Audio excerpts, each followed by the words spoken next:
Hello and welcome to Laura and I's screencast about the subject, the Stolen Generations in Australia from 1910 until 1970. So today we're going to talk about a text called The Stolen Ones, written by Chalamino Mia, and she writes about her own experiences of being a part of one of these stolen generations.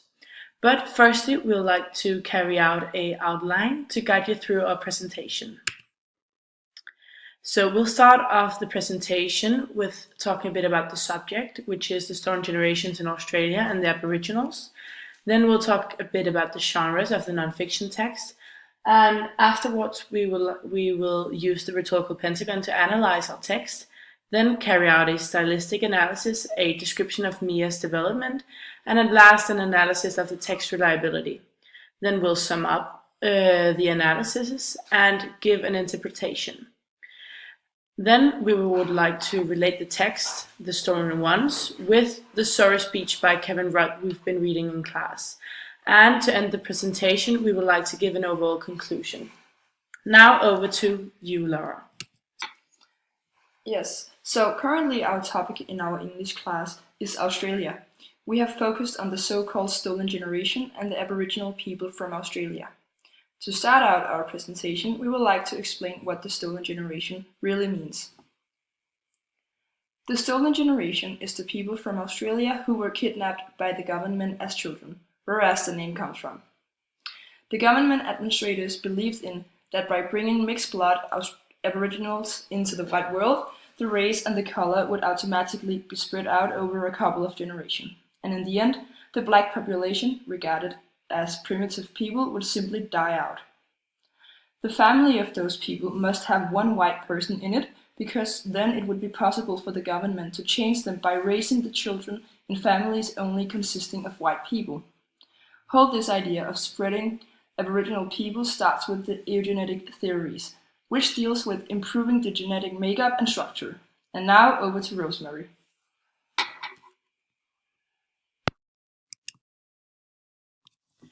So we thought it was very difficult to categorize the genre of the text, as it could fit into more than one of the non-fiction genres.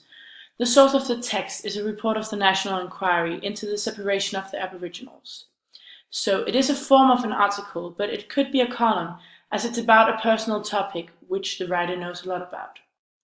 She uses her own personal experiences to write the article, which is very common for the column genre. But in spite of this, we do think that the text is just a normal article, as it is the only text that Mia has written about the topic. But we think that it's an article with some essay features in it, actually. And at last, we also think that the text has some kind of elements from the autobiography genre, because she retells her life in chronological order. She starts by telling about her childhood, and she ends with telling about her life right now, which makes it an autobiography. And now Laura is going to talk about how a text fits into the rhetorical pentagon. So, the writer of the text, The Stolen One, is called Chalamino Mia. She has experienced to be kidnapped and stolen herself. In the beginning of the text, Mia describes her two parents, one Aboriginal and one non-Aboriginal.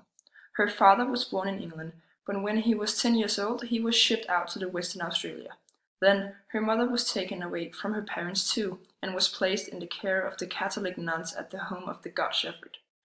After this description of her parents' situation, she writes about her own, and the pattern was repeated in her own childhood. In the text, she writes,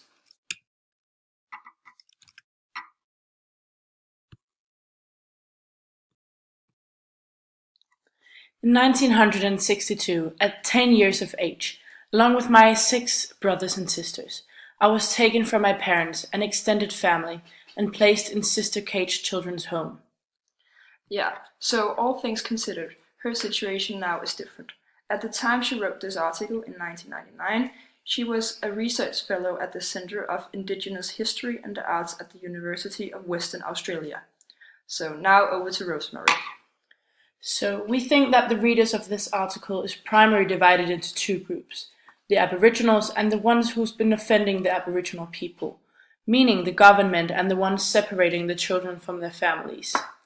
So we think that Mia wants the message of the article to reach especially these two groups. Why she thinks that the Aboriginals need to claim their rights and that the other ones need to apologize for their behavings.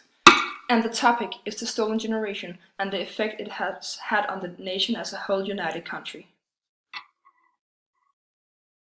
So if we take a look at the circumstances, we do think that Mia has written this article because of her own family's experiences with being taken away and put in a foreign family, meaning her own experiences of being a part of a stolen generation. She writes about the topic because the event has had a big impact on the nation and on the Aboriginals' relationship to the nation, including her own. So now to Laura. Yes, so as said earlier, Chalamino Mia wants the nation to heal, but says that this healing can only occur if the nation will take responsibility for their doings. She also ends the article with this point of view as to make her points more distinctive. This means that the ones who were involved in the degradation of the Aboriginals should apologize to the Aboriginals, but it also means that the Aboriginals should accept an apology and that they should not just accept what has happened in the past. In the text, Mia tries to convince the stolen generation that they have been exposed to a manipulation. Mia specifically writes the following.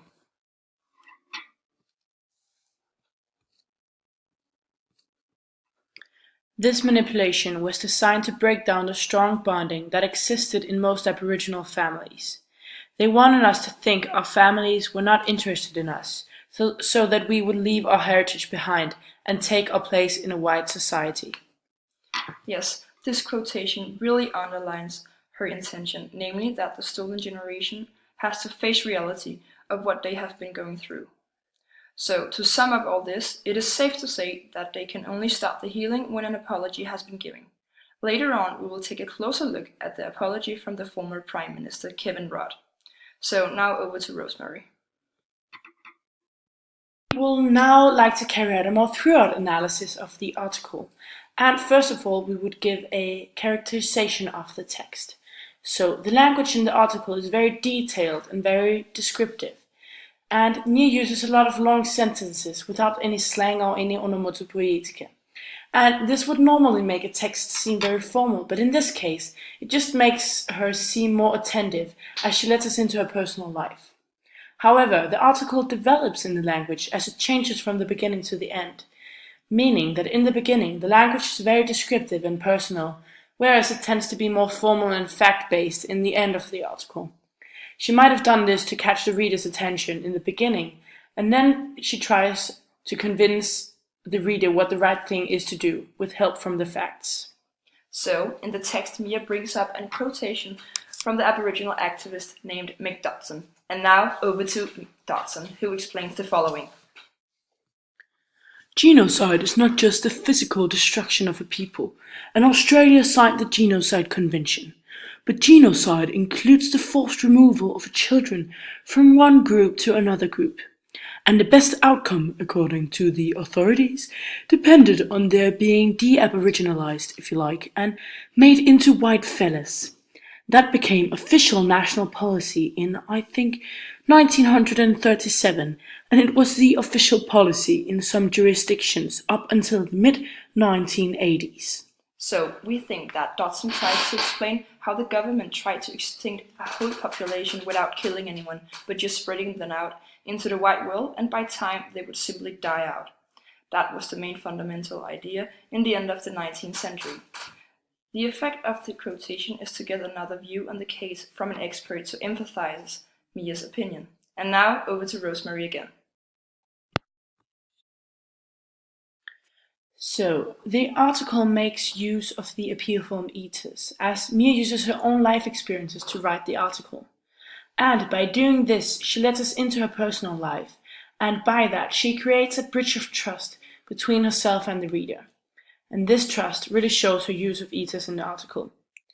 So now I would like to talk a bit about Mia's development through the article and through her story. And we hear that from an early age, Mia was going through this huge incident which changed her life completely. She was taken away from her parents and her friends, and she got separated from her siblings, which she found really terrible and very hard. As mentioned above, she landed in Sister Kate's children's home, where she tells that it was built up by 12 cottagers. Mia also described how this place affected her life afterwards in the following quotation. The shock of going from the richness of family life to this isolated, lonely, and alien environment was almost more than I could bear. There was no sense of family, affection, or personal attention.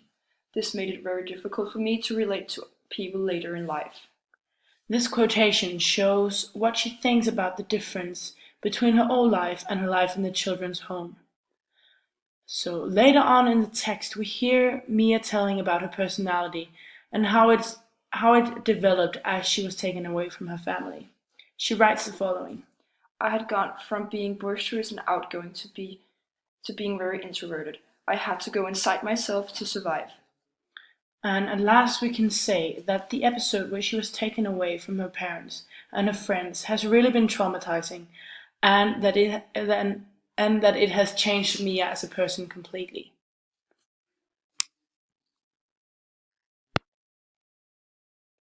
And now over to Laura again. The text can be looked at as very reliable, as it is told from someone who has been a part of the stolen generation herself. This makes her, as well as the article, extremely trustworthy, as she tells the readers about her own personal experiences.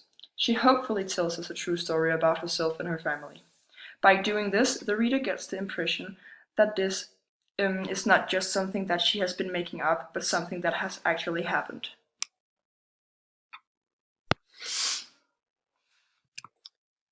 And now we would like to relate the text, or our text, The Stolen Ones, with the sorry speech held by Kevin Rudd. And we think that the article can be compared to the apology speech held by the former Prime Minister in Australia called Kevin Rudd.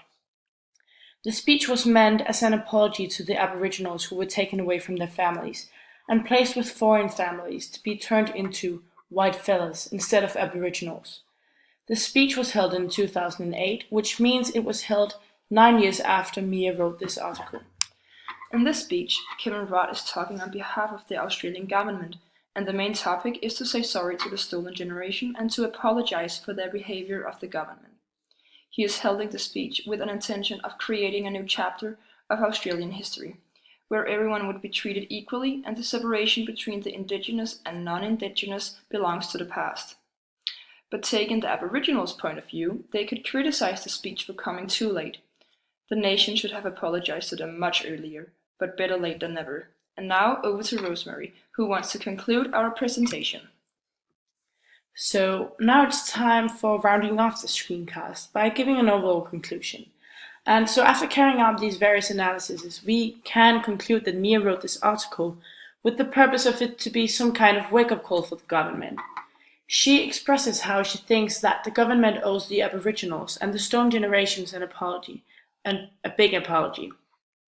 This apology came 9 years after the article was published, and it is now easy to see why a lot of Aboriginal people, thought that it was way too late for the apology to come, and it is now much easier for us to understand how the Aboriginals was discriminated in the Stolen Generations.